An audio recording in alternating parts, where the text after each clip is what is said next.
جو کسائی لوگ ہوتے ہیں، جو تجربہ کار ہوتے ہیں، اب وہ اس کے سپورٹنگ کے لیے، اس کے ہیلپ کے لیے ہاتھ بڑھا دیتے ہیں اور وہ چاقو کو، چھری کو پکڑ لیتے ہیں، اس تلوار کو پکڑ لیتے ہیں، اور وہ امام، منشی، عالم یا جاننے والا جو ذبح کر رہا، حلال کر رہا تھا، وہ چھوڑ دیتے ہیں۔ اب وہ جو دوسرا آدمی جو آیا، جس نے سپورٹنگ کے لیے تلوار کو یا چھری کو پکڑا، اگر وہ بغیر بسم اللہ پڑھے ہوئے اگر اس نے اس کو انجام دیا تو وہ گوشت اس کے لیے حرام ہے، حلال نہیں ہے، وہ قربانی اس کی مانی نہیں جائے گی۔ سمجھ آ رہی ہے بات؟ ارے بجھتے پار سمجھ۔ اسی طریقے سے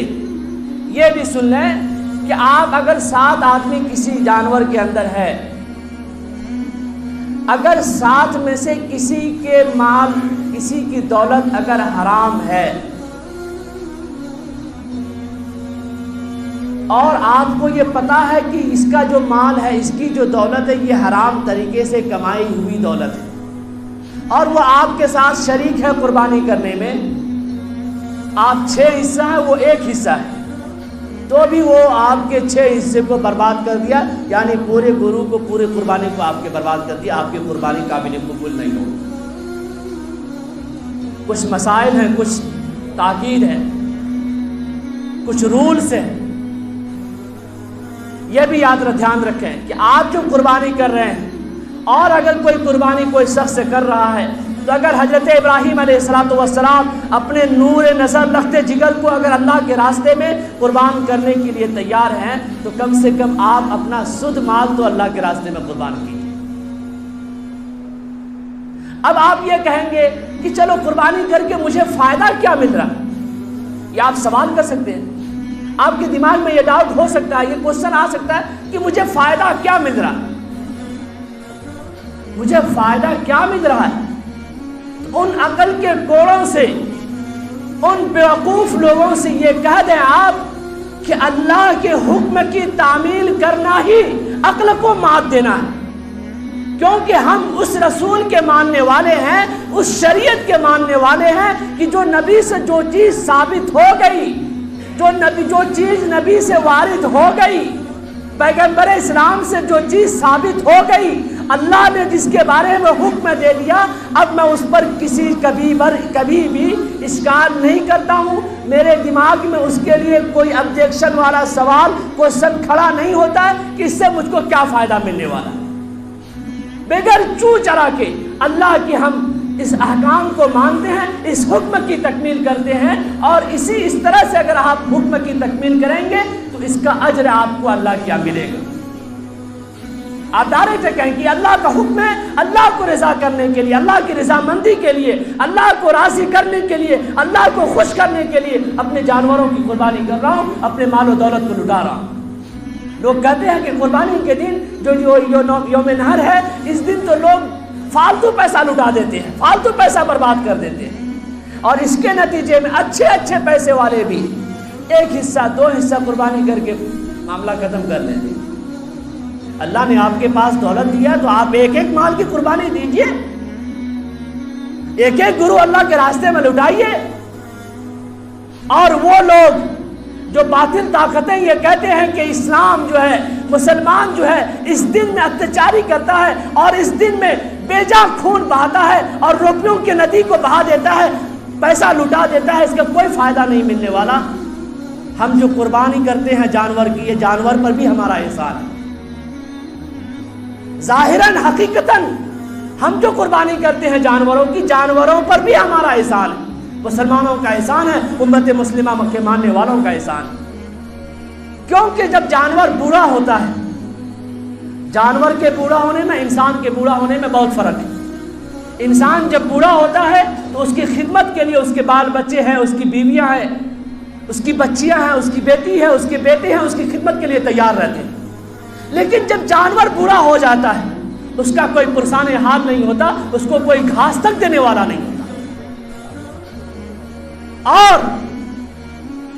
اس جانور کو کی حالت یہ ہوتی ہے کہ وہ جس جگہ بیٹھا رہتا اسی جگہ بیٹھ کے اس کی روح نکل جاتی ہے، اس کو کوئی پوچھتا تک نہیں۔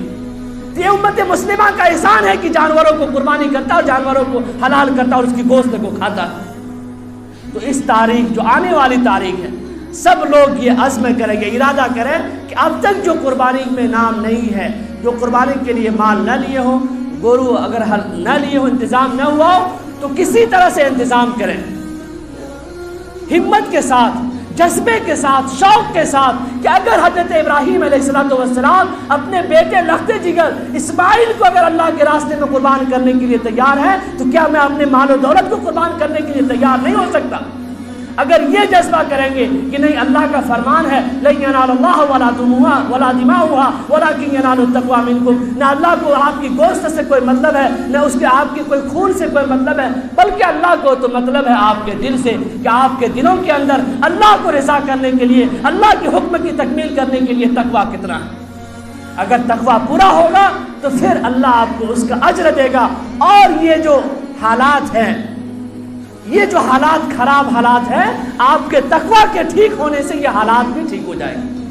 آج ہمارے پاس تقویٰ نہیں ہے، ہم عبادت بھی کرتے ہیں، یہ بات کو میں نے پہلے بھی کہا تھا کہ مسلمان عبادت بھی کر رہا ہے لیکن تقوی کے ساتھ نہیں کر رہا ہے۔ تقوی کے ساتھ جس دن مسلمان عبادت کرنا شروع کرے گا، جس دن مسلمان اپنی زندگی کو تقوی کے ساتھ گزارنا شروع کرے گا کہ اگر ہم یہ کام نہیں کریں گے تو اللہ پوچھے گا، اگر ہم بےایمانی کر رہے ہیں تو اس کے بارے میں اللہ حساب لے گا، اگر ہم سود کھا رہے ہیں تو اللہ اس کے بارے میں سوال کرے گا، اگر ہم جھوٹ بول رہے ہیں تو نہیں، اللہ اس کے بارے میں سوال کرے گا، زناکاری کر رہے ہیں تو نہیں، اللہ دیکھ رہا، اس کے بارے میں سوال کرے گا۔ جب یہ خیال دل کے اندر آئے گا، جب یہ تقویٰ دل کے اندر آئے گا تو اس دن مسلمانوں کی اللہ حفاظت کرے گا، مسجدوں کی حفاظت کرے گا، ہماری شریعت اسلام کی اللہ حفاظت کرے گا۔ اللہ ہم سب کو اسلامی شریعت پر پورے عمل کرنے کی توفیق عطا فرمائے، دلوں کے اندر تقویٰ پیدا کرنے کی توفیق عطا فرمائے۔ آمین وآخر دعوانا الحمدللہ رب العالمین۔